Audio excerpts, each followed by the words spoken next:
Ya ves, ahora voy a grabar. Entonces, te estaba explicando esta figura que tiene la reflectividad por un lado y la longitud de onda por otro, ¿no es cierto? Y lo que, ¿se acuerdan? Una clásica figura que hemos visto antes. Y lo que sale aquí, se ve la flecha, ¿no es cierto? ¿Sí? ¿Se ve el mouse? Sí. Ya. Lo que sale aquí es la firma espectral, pero ¿cómo lo ve un satélite? Acuérdense, por eso tiene esa forma tan irregular, porque es un satélite que de hecho le puedo comentar que tiene una, dos, tres, cuatro, cinco, seis bandas, ¿ya? Por eso tiene como esos seis cortes. Y claro, lo que yo les conté hasta ahora, en lo que mostré en los índices era cálculos de relaciones matemáticas entre una banda y otra, entre esa y esa, por ejemplo, en el caso de NDVI, o entre esa y esa con el dato de Green NDVI, o sé, otros índices, que eran relaciones matemáticas. Claro, hace no tantos años algunos científicos propusieron otra manera de obtener información de esta huella espectral observada por satélites multiespectrales, ¿ya? Que tienen pocas bandas, porque si fueran muchas se vuelven más difíciles. ¿Por qué? Porque los triangulitos pasarían a ser muy pequeños. Igual se puede, ¿ya? Pero la gracia de esto fue pensado en satélites multiespectrales, donde se generan estos ángulos, estos triángulos, o bueno, ángulos y triángulos. Y en este caso, la gracia que tiene es que, si se fijan, cuando ustedes hablan o consideran un triángulo con un ángulo dado aquí, ¿no es cierto? Que se llaman índices angulares. La gracia que tiene es que uno está observando o está considerando en realidad tres dimensiones, tres bandas al mismo tiempo. Porque ese ángulo, ¿no es cierto?, es dependiente de la banda 1, de la banda 2 y de la banda 3. ¿Ya? ¿Te fijas? Entonces, eso es bastante novedoso porque la mayoría de los índices espectrales que vimos hasta ahora, por ejemplo, el NDVI, SABI, ocupan dos bandas. Entonces, aquí estamos integrando una tercera dimensión, que es información al final, porque este índice angular contiene algo de información de cómo varían estos tres elementos al mismo tiempo. ¿Ya? Bueno, y cómo se calcula con trigonometría bastante común, ¿no es cierto? Eh, como sale acá, ¿no es cierto? Que es usando eh, trigonometría clásica. Así que eso es. No es tan difícil, de hecho nosotros uno lo puede programar perfectamente, ¿no es cierto? Que calcule la distancia euclidiana entre los distintos rangos espectrales y uno obtiene ese valor A, en este caso, para digamos, el A o el B o el C, ¿no es cierto? Las distancias que están. Es un índice ¿para qué sirve? Aquí hay un ejemplo. Esta es una aplicación del mismo índice, que se llama índice angulares también. Triangular Angle Index, creo que se llama, eh, bueno, TIE. Y bueno, ahí está las mismas fórmulas, ¿no es cierto?, trigonométricas para calcularlo. Y no sé si no tengo alguna aplicación aquí, pero en realidad, cuando uno hace algún modelo de predicción o quiere encontrar un patrón en la vegetación, ya la gracia de esto es que uno tiene muchas observaciones, ya, en muchas dimensiones, que en este caso cada dimensión sería una banda, pero claro, a veces la información no es tan directamente relacionable, entonces uno tiene que buscar eh, artefactos o formas, ¿ya? A partir de la matemática, de extraer la variabilidad de datos, de información que contienen las bandas de los satélites, ¿ya? Y por eso se hacen estos ejercicios. Y claro, hay algunos estudios, no lo puse acá, se me fue, pero que han demostrado que estos índices, por ejemplo, podrían predecir de forma muy fiel la cantidad de antocianos que tiene una planta, ¿ya? O la cantidad, creo que eran los carotenoides también. Entonces, eh, hay gente que ocupa este tipo de técnicas como para buscar relaciones que van más allá del simple índice de NDVI. bueno, hay muchas más formas, no lo puse acá tampoco, pero para que quede grabado, digamos, para que lo sepan, uno también podría eventualmente calcular otro tipo de matemática. Por ejemplo, si uno, sobre todo si uno tiene datos continuos o con datos con mucho, digamos, con mucha resolución espectral, con muchas bandas, o sea, una firma bastante continua, uno puede calcular, por ejemplo, la primera derivada de la función que se genera que se genera con la firma espectral, ¿no es cierto? Que serían las pendientes. Y esa primera derivada también es información. También uno podría sacar, en vez de un NDVI, la primera derivada del espectro, qué sé yo, entre 400 y 500. ¿Cuánto es el valor promedio de esa primera derivada? O sea, cómo cambia la pendiente. Y esa métrica se puede integrar dentro de un modelo predictivo o estilo Machine Learning, ¿no es cierto?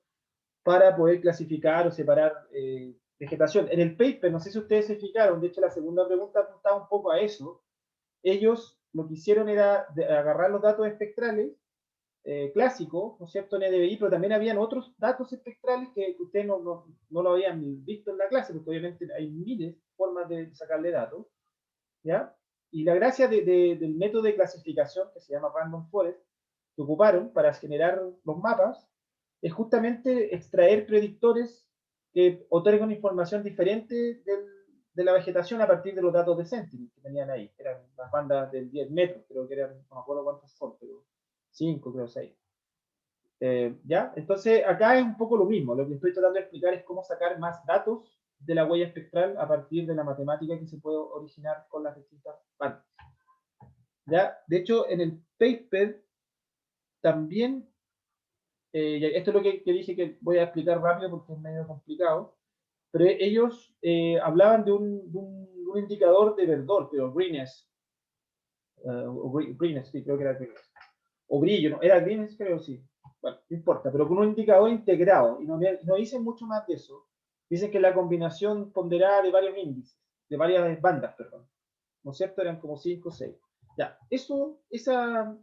esa metodología, esa técnica, ¿no es cierto?, de percepción remota, las llamamos transformaciones globales, ¿ya? O las transformaciones globales lo que permiten hacer son extracción de atributos, que no es lo mismo que selección de atributos, ¿ya? Ahí está lo que es feature selection o selección de atributos, que sería escoger cuál atributo, o sea, si el NDVI, el SABI, la banda roja, la banda verde, uno escoge cuál atributo es el que mejor predice, en este caso es la predicción de los cultivos, de los tipos de cultivo, ¿ya? Ese es un camino, ¿ya? El otro camino es este, que es la extracción de atributos. Como se fijan acá, hay cada vez una banda, hay en este caso 14 bandas, o sea, hay mucha información, son 14 dimensiones, ¿ya? Y dentro de esas 14 dimensiones, o sea, uno podría escoger cuál banda aquí, ¿no es cierto? La banda 2, la 1, la 6, cuál es la que más aporta información para explicar lo que andamos buscando, en este caso los cultivos, en el caso del paper, ¿ya? Uno podría quedarse aquí con 3 bandas, ¿no? Pero al quedarse con 3 bandas, perdemos la información de todas las otras bandas, porque solo seleccionamos las que más se correlacionan o las que más variadas se explican dentro del universo de variables que uno tiene, o de bandas, o de predictores, o de índices espectrales, ¿ya? En cambio, este método no hace eso. Este método crea lo que se llaman variables latentes, ¿cierto? Una matriz X de datos, se genera una matriz de transformación, que lo vamos a comentar, y lo voy a comentar rápido porque es medio complicado, y se genera una nueva variable que se llama variable latente, ¿ya? Latent variable. Y esa variable latente, que es este N1, N2, N3, en realidad el N1 contiene un poquito de información de todas las bandas. El N2 también, el N3 también, ¿ya? En el fondo es lo que se llama una técnica de reducción de dimensiones, porque en estas 3 nuevas dimensiones está contenida toda la varianza de estas 14 dimensiones, ¿ya? Suena bien surrealista, pero es súper fundamental dentro de las técnicas que se ocupan de reducción de dimensiones, que cuando trabajamos con datos satelitales, que tenemos miles de dimensiones. Por darles una idea, miren, muchachos, ahora estoy en una tesis de un chico que estamos haciendo mapas de propiedades físicas de suelo con satélites para Chile. Y me estaba hablando recién antes mientras que estaba en control, este hombre juntó, o sea, logró aquí en esta bolsa de gato, ¿no? Esta bolsa de predictores, 426 predictores. En otros estudios llegamos a miles de predictores, pero en el caso de él en particular, él tiene 426 predictores. Como obviamente ustedes no pueden hacer un modelo con 426 predictores, ahí las técnicas de reducción de dimensiones las estamos aplicando justamente para tratar de simplificar digamos, el proceso informático también. O sea, un modelo con 400 predictores estadísticamente no sirve, digamos, no se sostiene. Ahí vamos a comentar también hacia el final del curso. ¿Ya? Bueno, entonces las técnicas más conocidas de este tipo, hay una que ustedes probablemente han escuchado en agronomía por otro camino, que se llama componentes principales, Principal Component Analysis. El análisis de kernel de componentes principales es una derivada de este mismo. Este es muy común en Remote Sensing, no común, pero se ocupa. El Minimum Noise Fraction, ¿ya? O el Partial Least Square, o PLS, no tengo idea de las traducciones en español, así que por eso lo digo en inglés. Partial Least Square. También es un método de extracción de atributos. ¿Ya? ¿Cómo opera esto? Como les digo, esta es la parte que puede ser un poco complicada, sobre todo si nunca han visto matrices de covarianzas, ¿ya? O determinantes, ese tipo de cosas. Creo que en agronomía no las enseñan, lamentablemente. Por eso no la voy a explicar más, pero muy en detalle, simplemente comentar que lo que se hace, ¿no es cierto?, es que se genera un vector, porque así uno programa. De hecho, la programación funciona basado en esta misma lógica, ¿ya? Un vector de datos, o sea, un dat que es esto de acá, ¿no es cierto?, que contiene toda la información. En este caso son 6 bandas, ¿no es cierto?, y el 6 es el número de bandas y el n es el número de píxeles, ¿ya? O sea, esta matriz es gigantesca, se pueden imaginar, porque si dan una imagen son millones de píxeles y replicados para las 6 bandas, o sea, son 6 veces millones de píxeles, ¿ya? Y eso es lo que contiene esa es la matriz de información que ustedes tienen, ¿ya? Esto se puede vectorizar, ¿no es cierto?, en una concatenación de datos, ¿ya? Y después se calcula una matriz de covarianza entre cada una de estas combinaciones, ¿no es cierto? Aquí está la fórmula de la covarianza, ¿ya? De n es el nivel digital, el valor que tiene el píxel, digamos, bruto.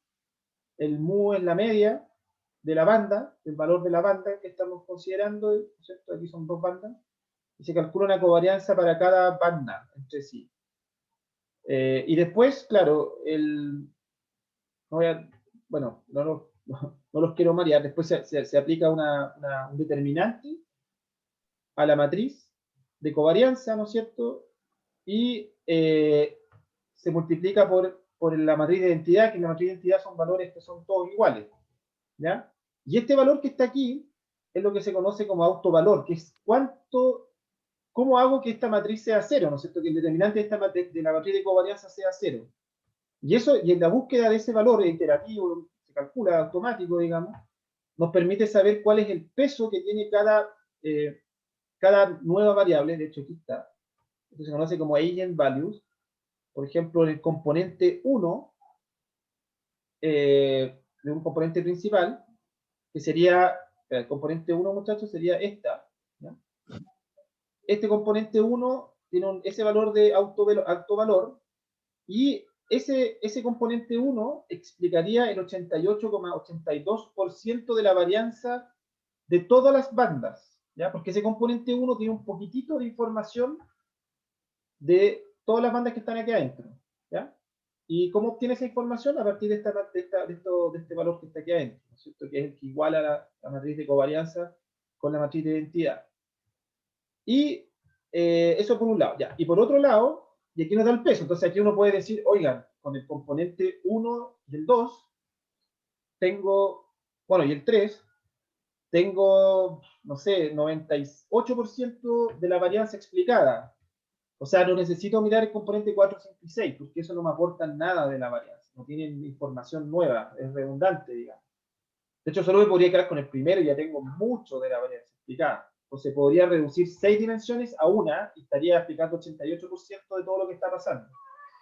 Esa es la gracia de estos métodos. Por eso son tan interesantes. Bueno, y lo otro que es importante es que después a esta matriz, ¿no es cierto?, de covarianza, si uno lo multiplica por esto que se llama autovector, ¿no es cierto?,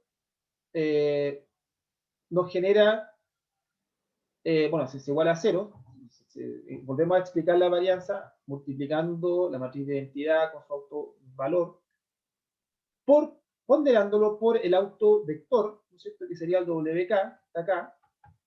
Esto se multiplica a esto, y nos entrega estos valores autovectores que están acá abajo. Entonces aquí ustedes ven, por ejemplo, la banda 1, 2, 3, 4, 5 y los componentes, que son estas variables latentes. Claro, aquí puede ser que sea, en general hay tantos componentes, ¿ya? O sea, uno puede calcular tantos n's como en el caso de la análisis de componentes principales, tantos n's como b, o sea, aquí deberían haber 14 n's. El tema es que los n que van después del 4 no aportan nada en la varianza, por eso nos quedamos solo con 3, ¿ya? Y acá estamos viendo que, por ejemplo, el componente 1, que pesa 88% de la varianza, en realidad lo que más pesa este es el peso, ¿ya? Autovector es el peso que tiene cada variable, o sea, cada banda dentro de la variable latente, y las más relevantes son la banda 4 y 5, ¿ya? Que es el infrarrojo. Este es un ejemplo para vegetación. Y eso es, pues la banda 4 y 5 del infrarrojo cercano son las que más pesan dentro de la primera componente del componente principal. Acá, bueno, puede ser pesos negativos también, ¿no es cierto? La componente 2 también pesa el infrarrojo, y etcétera. Miren, y acá, Pero, diga. profe, ¿esos son coeficientes de correlación No, o no? no son coeficientes de correlación.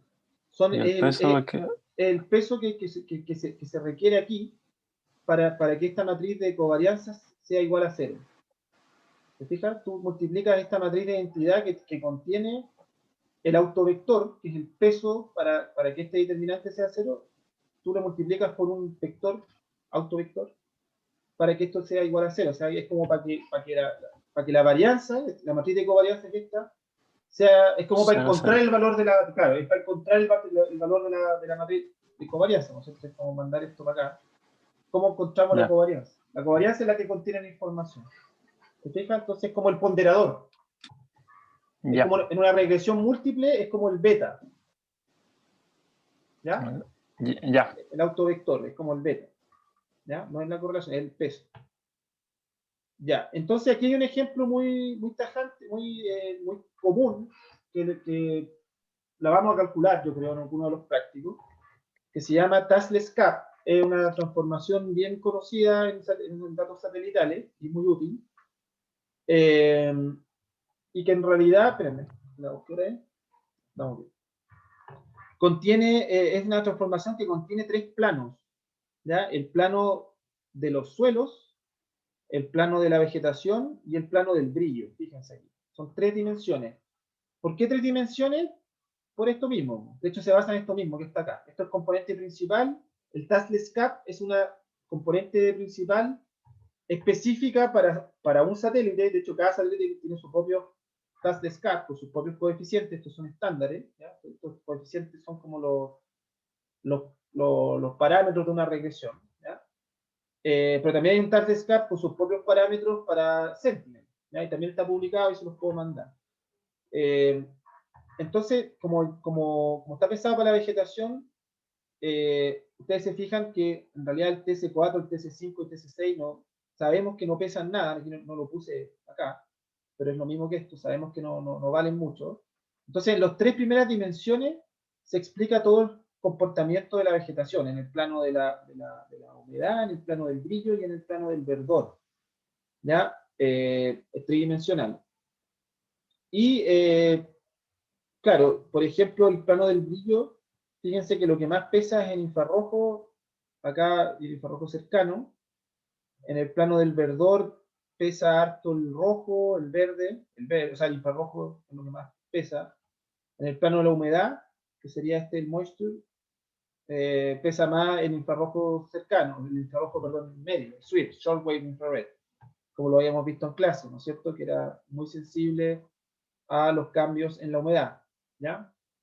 Entonces, después, a ver, ¿qué es lo que uno hace en concreto para calcular esto? Hoy en día uno puede poner un R y le pone test y le pone las imágenes, las manda y lo calcula solo, le va a dar los mapas. Esto, le va a dar un mapa de brillo, de greenness y de wetness. El greenness es el que estaban ocupando en el paper, ¿ya? Le va a entregar automáticamente, pero uno lo podría calcular a mano, de hecho así lo hacíamos hasta no hace mucho, cuando no está el paquete implementado en R, simplemente tomando las 6 bandas o las 7 bandas, las bandas que están acá, los valores de los mapas, digamos, y multiplicándolos por cada uno de estos coeficientes, ¿no es cierto? Y aquí te queda una especie de regresión múltiple para obtener el brillo, el verdor y la humedad. ¿Ya? Y esto es bien útil porque este es como un NDVI, pero que contiene, por decirlo de otra manera, estoy tratando de ser repetitivo, pero para que me sigan. El greenness es como un NDVI que contiene 6 dimensiones. El NDVI tiene 2. ¿Ya? Aquí son 6 dimensiones. ¿Y de dónde las saca? Del arreglo matemático que le expliqué previamente, con las matrices de covarianza. ¿Ya? Entonces es un indicador bastante interesante para, por si andan, no sé, porque quieren explorar alguna relación que no han encontrado, o sea, que no se conoce. De hecho, se usa para estudiar los incendios, la regeneración de vegetación, se ha ocupado para varias aplicaciones. Nosotros, de hecho, lo estamos ocupando en casi todos los métodos de Machine Learning para sacar un predictor integrado. ¿Ya? Y en general, a veces queda, no siempre, pero a veces queda. Ya, entonces, dicho esta parte de las transformaciones, vamos a seguir, me queda mucho tiempo. Me alargué, pero no importa. De la cartografía del vigor, bueno, del índice de vigor, no, espérate, es que estaría pues se me quedó colada. La habían visto esta, ¿no? Sí, pues, en la primera clase.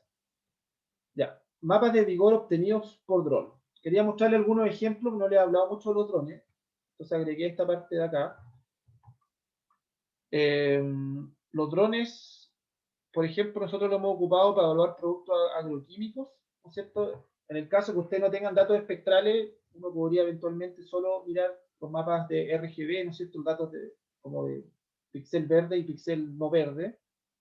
Y te queda esto, ¿no es cierto? Y estos después se puede simplemente sumar los píxeles que hay, ¿no es cierto? Que tienen, porque cada píxel tiene una superficie conocida, y sumar los píxeles de verdor y conocer cómo está el verdor en los distintos tratamientos agroquímicos.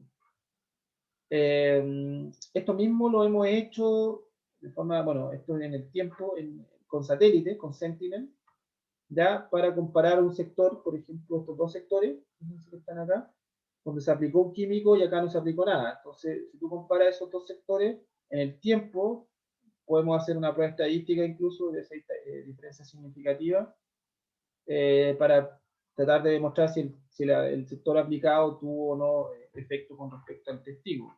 El testigo, la idea es que tenga el mismo verdor inicial, ¿ya? Y el mismo vigor histórico. Ok. Otras cosas que hemos hecho con dron es esto de los datos tridimensionales. No lo hemos hablado mucho y no lo vamos a ver tanto en el curso, pero comentarles nomás que aquí hay una línea de investigación súper interesante, que uno puede con un dron tener estos mapas 3D, ¿no es cierto? Y hacer esto que está abajo, ¿no es cierto? Que sería generar un modelo de superficie, como la forma de la sábana, sacarle la sábana, sacarle los volúmenes de arriba, y nos queda un modelo de terreno, o sea, que serían los camellones, en este caso son olivos, ¿ya? Y uno eventualmente podría, la resta de estas dos cosas, modelo de superficie menos modelo de terreno, sacamos lo de arriba con respecto a lo de abajo, nos queda el modelo de copas, que sería exactamente cuál es la altura de cada individuo, de cada píxel, básicamente, con respecto a la referencia que es el suelo. ¿Ya? Esto es bien útil porque fíjense que acá hay un gradiente topográfico, que se ve pero bien leve. Acá se corrige el efecto topográfico, aquí realmente vemos solo la planta. Súper útil para estimar biomasa, ese tipo de cosas. Y pensando en esto de la segmentación de objetos, uno también podría,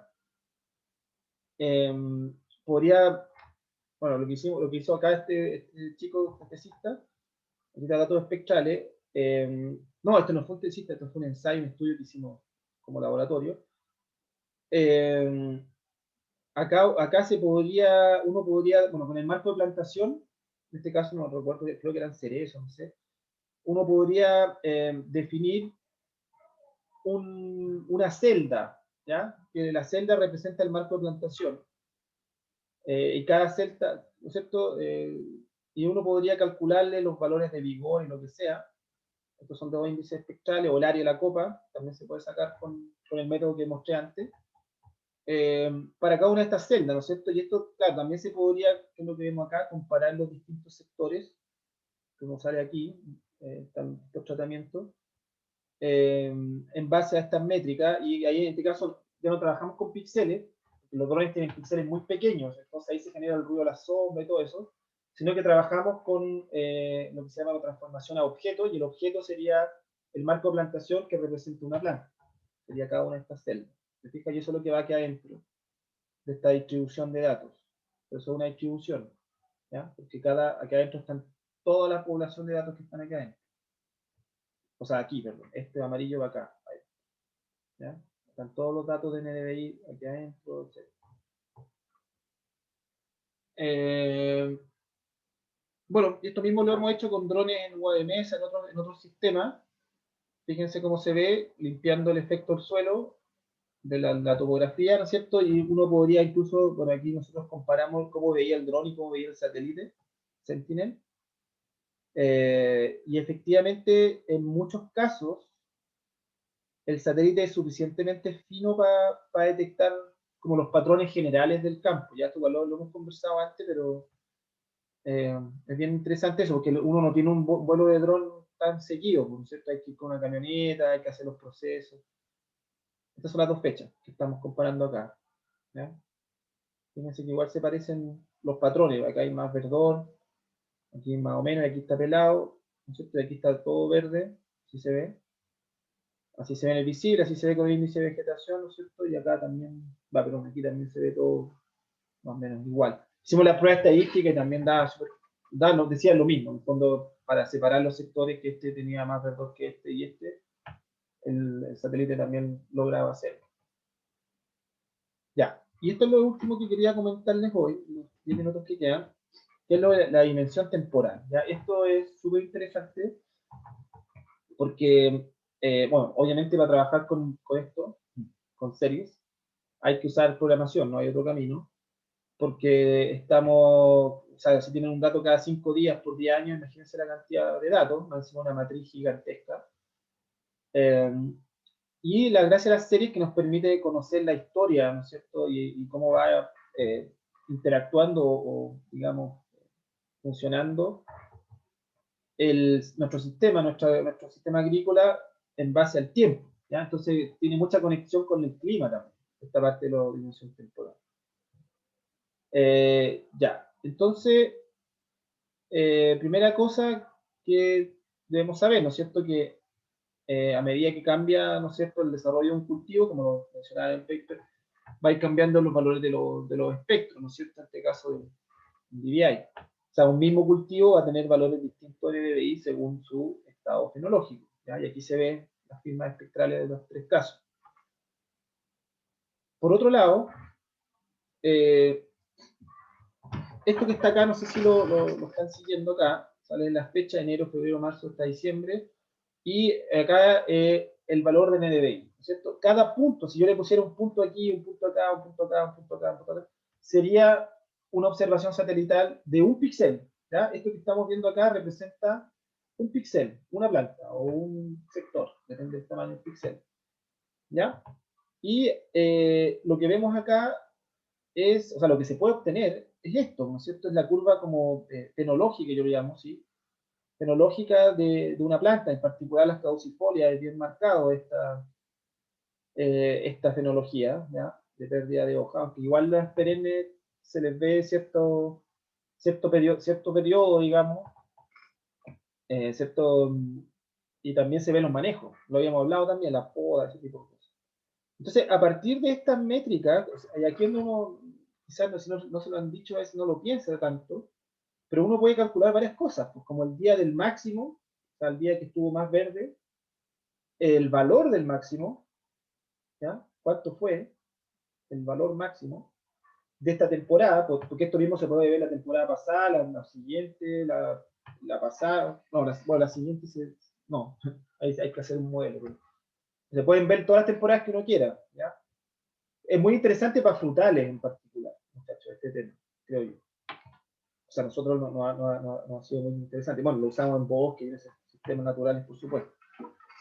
Y bueno, y sistemas artificiales como plantaciones de pino también lo usamos.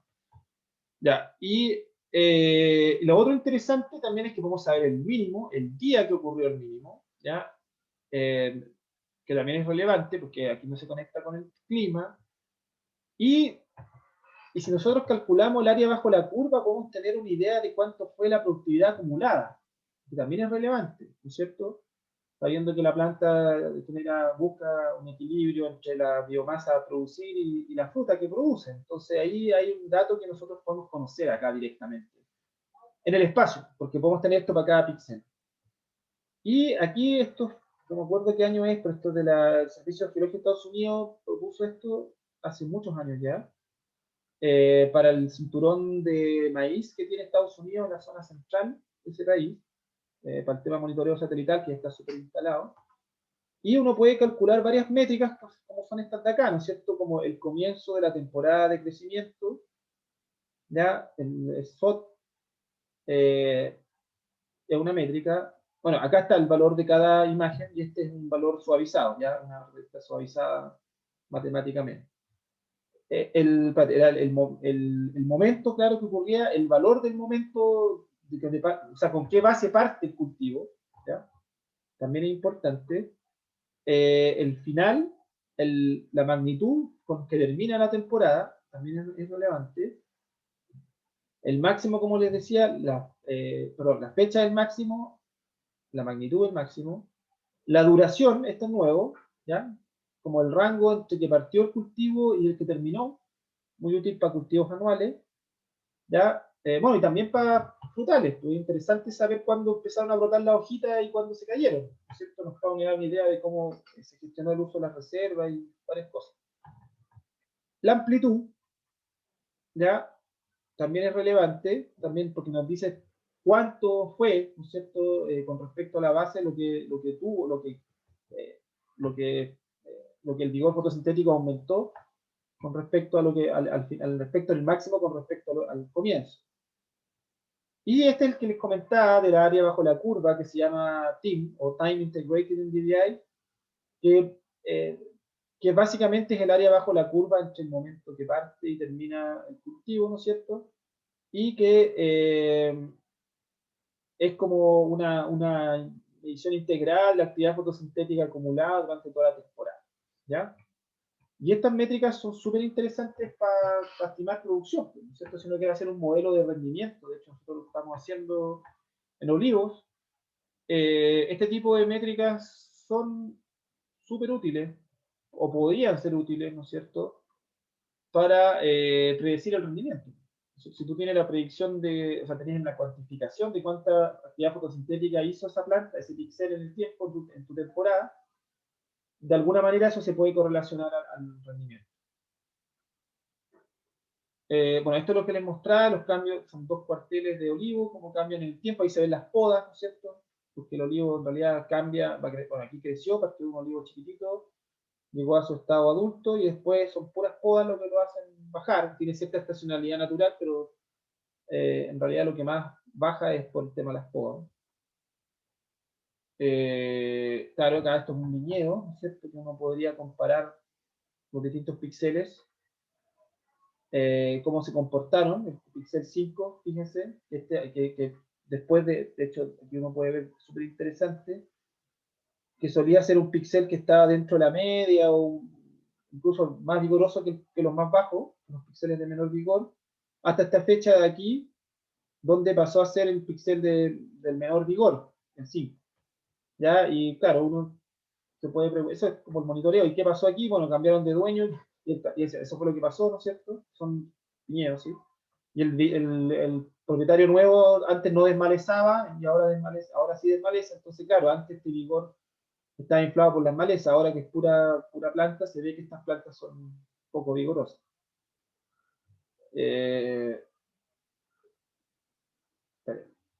Ya, quiero terminar con esto también lo dejo para que lo vean, no sé si lo mostré antes ya, cómo ve los distintos satélites que se pueden ocupar en agricultura gratuito, un mismo cultivo, ¿no es cierto? El patrón en general se mantiene incluso con Landsat, pero igual Sentinel realmente es una contribución, ¿no? Fíjense los caminos. ¿Se fijan cómo se ven los caminos? Acá se ve mucho más, o sea, aquí se distinguen, pero acá es más difuso. Acá no. Aquí el camino está clarito, entonces, bueno, una súper herramienta con la que tenemos desde hace unos pocos años. Y claro, con Sentinel uno puede, esto es lo mismo que antes, ¿no es cierto? Evaluar cuál sector en distintas fechas, ¿no es cierto?, tuvo más vigor que otro y un sector se aplicó un químico, etc. Y otro no. Ya, esto es lo que quería tomarme unos minutos porque igual es complicado. Esto de acá, la zonificación, nace de esto. Cada píxel, imagínense que cada uno de estos píxeles, ¿no es cierto?, tiene una huella de este tipo. Bueno, de hecho aquí son 3 píxeles, podrían ser, porque son 3 curvas temporales, una firma temporal, pero en realidad no son 3 píxeles, sino que son 3 zonas, o sea, son promedio de varios píxeles, ¿ya?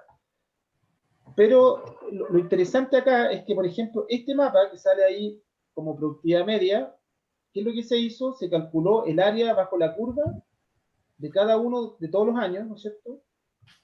Y se sacó el promedio del área bajo la curva de cada uno de estos píxeles por un periodo de 10 años, creo que eran, 20 años, 15, 20 años. Entonces, eso nos dice realmente, ya, esta zona es más productiva que esta otra, ¿ya? Porque se evaluaron 20 años. Es muy útil para las praderas, por ejemplo, ¿ya? Otra métrica que es súper interesante, no miren abajo todavía, es esta, que es el coeficiente de variación. ¿Ya? El coeficiente de variación nos dice qué tan distintos fueron las productividades en estos 20 años. ¿Ya? Si el coeficiente de variación es muy bajo, significa que este sector de acá siempre tuvo alta productividad, porque está verde, y con muy poca varianza, porque es roja, ¿ya? Muy poca variabilidad. Entonces todos los años fue productivo. Estos sectores de acá también. ¿Ya? A diferencia de, por ejemplo, esta parte del medio aquí, que tuvo alta productividad, pero sumamente variable. O sea, puede que un año haya tenido una productividad gigante, pero otro año muy baja, y en promedio hace que sea alta, ¿ya? Pero presenta variabilidad. ¿Ya? Bueno, ¿para qué decir estos sectores de acá que son de poca productividad y de mucha varianza? ¿Ya? Eso, claro, y de estos mapas, uno puede reclasificarlos, ¿ya? Algo que también vamos a hacer en un práctico, reclasificar estos datos, porque aquí si llevamos esto a un histograma, son muchos datos, ¿no es cierto? Cada píxel es un dato. Si ese histograma lo cortamos en 3, con algún método estadístico, nos genera esto, que es una zonificación, ¿ya? En este caso, zonas de baja, de media y de alta productividad, o al revés, baja, media y alta productividad. Y lo mismo uno podría clasificar, no en base a la productividad, sino que en base a la variabilidad que tenga. Si es que uno no quiere un sector que sea muy variable, ¿ya? Sino que un sector homogéneo. ¿Ya? Y ahí uno puede combinar esto todo y decir, ya, quiero una zona de alta productividad y poco variable, ¡pum! Y ahí pongo, qué sé yo, lo que tengo que hacer. Ahí pongo, de hecho, esto lo usamos en praderas para definir sectores donde podría potencialmente haber más, ¿cómo se llama? Mejor rendimiento en un cultivo que se va a establecer. Pero esto se puede hacer con un cultivo que está operativo, ¿no es cierto? Y fijar, por ejemplo, ya este es mi cultivo de referencia, yo voy a hacer el riego en base a esto, y el resto se tiene que adaptar a eso, porque es el que me está dando mejores resultados históricamente. ¿Se fijan?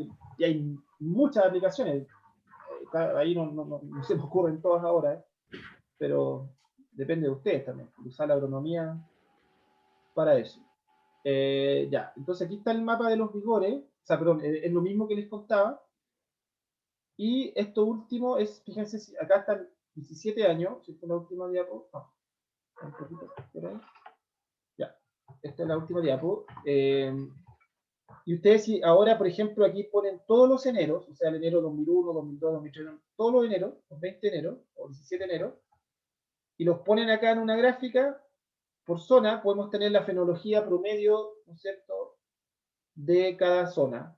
Y claro, aquí vemos que esta zona de alta tiene un comportamiento fenológico distinto a la otra, ya a la zona de baja, y podemos saber la fecha en la cual se da el máximo vigor comparado con la otra zona que se da más tarde, etcétera. Y esto se puede calcular, ¿no es cierto?, computar con los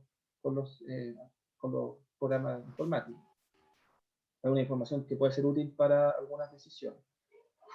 Lo último que quería comentar es que existen una serie de productos que ya vienen listos, ¿no es cierto?, como están acá, o estos otros, en realidad, estos son de Modis, son espectaculares, pero son de resolución más gruesa, pueden ser útiles para estudios más regionales. A nivel agrícola, yo creo que estos son los más interesantes, que son los que vamos a ver en un práctico, lo que estaba comentando cuando le expliqué lo del paper, que se llama el Sentinel-2 Toolbox, que nos dan datos de LAI, de FPAR, de FCover, y que fueron validados para muchos lugares del mundo. Bueno, también nos dan contenido de clorofila, contenido de agua en el docente, a ver si me olvidaba estos tres más. Estas son las validaciones, está el paper, no sé si está, pero no está el manual acá, y ocupan métodos de Radiative Transfer Model, POSEI, el mismo modelo que les comentaba, métodos de redes neuronales, que son métodos de Machine Learning bastante avanzados, para poder determinar estos productos a nivel global. ¿Ya? O sea, ustedes pueden bajar un mapa del aire, un campo, para cualquier lugar del mundo durante muchos años. Eso sería la clase. No sé si hay dudas. Imagino que sí, tienes que digerirla. Cuéntenme, muchachos, pero déjenme compartir. Igual en todo caso,